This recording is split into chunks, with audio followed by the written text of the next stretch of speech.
Nasukol nga ni Ramon itong sila Tanggol at sa kasamang palad hindi naman naalpasan ni Tanggol ang mga bala ni Ramon ang siyang dahilan para mabisto sila ni Ramon. Ngunit pangyayaring ito ay hindi rin dahilan para sila ay magkaayos ng mag-ama, mas lalong lumala pa ang kanilang away. Panalo nga itong si Tanggol bilang mayor, ngunit siya ay nasa palagamutan naman, malubha ang tama ni Tanggol. Sa kabilang banda, tilang wala nang maabutan itong si Ramon na marites sa mansyon na kung saan sinunggaban ni Olivia ang pagkakataong parehong wala ang mag-ama para masingil umano itong si Marites. Naisahan ni Olivia itong si Marites at ginawa pa niya itong bihag, tinago niya ito. Balak ni Olivia na unti-untiin umano itong si Marites at gagamitin umano niya ito laban kay Tanggol para siya ang magiging mayor, papalit kay Tanggol.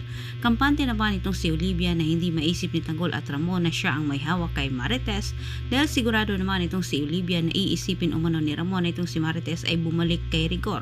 Subalit paano naman mapaniwala ni Olivia itong si Tanggol kung gayong alam naman ni Tanggol sa sarili nito na hindi magagawa sa kanyang ina na balikan itong si Rigor.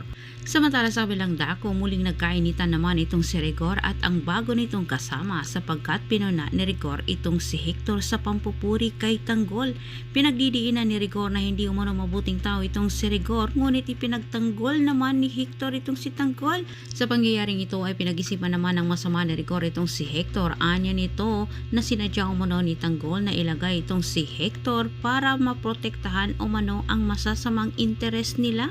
Si Ramon ang nanagot sa mga dayuhan na kanyang katransaksyon. Sinisingil si Ramon sa mga ito sa mga nawawalang droga na tinangay nila ni Tanggol. Walang nagawa naman itong si Ramon para ilaglag niya ang sarili niyang anak. At ilang sa puntong ito, napagtanto na siguro ni Ramon na mahalaga itong si Tanggol sa kanya. Antabayanan po yung susunod kong update. Maraming salamat sa panonood. Huwag kalimutang mag-subscribe.